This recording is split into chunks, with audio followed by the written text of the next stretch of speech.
How's it going? So whether you're third, fourth, fifth, everyone's getting one of these visual journals. We use these all year long. We have some really fun, intense, crazy projects coming up. I want to make sure you have a place where you can record your ideas. First thing I want you to do is I want you to choose how you're going to fill this out. We're going to fill out some information about you in our visual journal, and then of course you get to decorate it. You can do a self-portrait. A self-portrait means a picture of you, but it does not have to be. Like for instance, I'm not going to put a picture of me. I'd rather put a picture of my favorite game character or a superhero. I think that's a little bit more exciting, and it also tells you a little bit more about me. It tells me what you're into. If you want to follow the green arrows and get an old pencil, that's fine too. Whatever it is that you want to use, I'm going to use a marker. Just go ahead and give me a thumbs up once you've chosen, and I'll know that we're ready to move on. All right, so we're going to fill out the first three together. I'm just going to explain what these say. You guys can work on them on your own. This one says artist. That's you. So you're going to put your name. I'm just going to put Mr. Boatfield because that's what y'all call me. So if you have a nickname, I want you to put the nickname here. It's easier for me to remember if we write it down. Go ahead and give me a thumbs up once you have your artist name. All right, grade. Hopefully you remember your grade level. I'm just going to pretend I'm in third grade. I'm gonna put a 3. But if you're in fourth grade, put 4. If you're in fifth grade, you're gonna put a 5. Go ahead and give me a thumbs up once you have that number.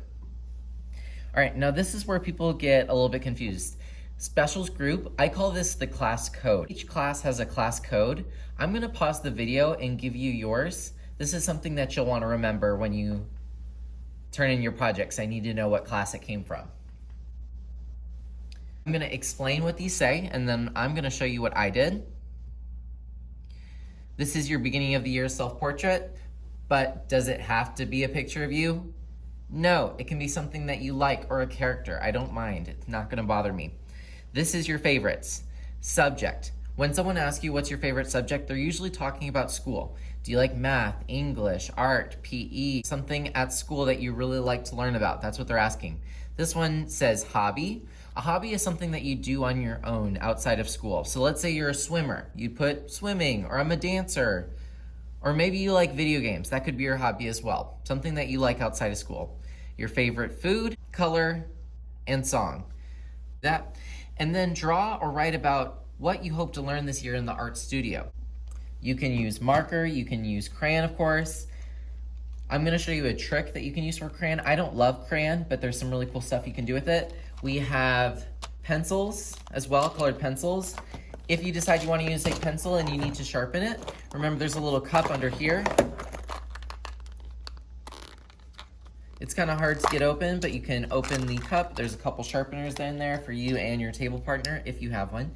And you're going to sharpen the pencil over the cup. Yes, there's going to be a bunch of trash and junk inside the cup. That's normal. It's to catch it, and then you don't have to throw it away. If you want to throw that stuff away, you can. So here I go. I am, for some reason, doing SpongeBob. That's the character I chose for my self-portrait. I didn't want to draw myself. Also, think about design. How can you make it unique? All right, so I finished the front. I'm gonna work on the back. As you can see, I put SpongeBob, I put some of my favorite things, and then what I'm excited about is doing more 3D art, like pottery, and then hopefully we can maybe do a mask project or paper mache. I don't know, something interesting. That's what I've been thinking about.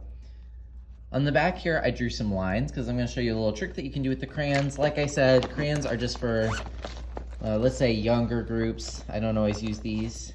If you've been here before, you know the trick.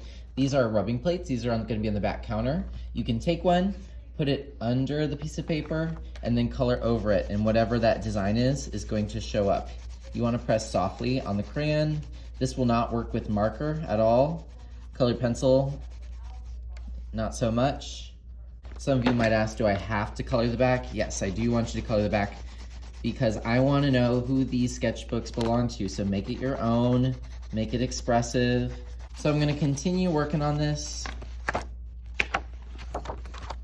you're ever done with the project, I don't mind if you color in here. There's plenty of white pages. If there's a white page with nothing on it, it means it's a free page. So you can do what you like with it.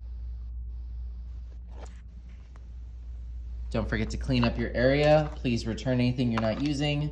Markers need a lid. Make sure you put it up at the top. If you borrowed some pencils, make sure you put it back in the cup and then put the cup on the counter so I can pick it up. Shavings go inside the little cup that I gave you guys. You can throw it away if you want or just put it back in the bin. Doesn't matter to me. And so I'm so excited for this awesome year.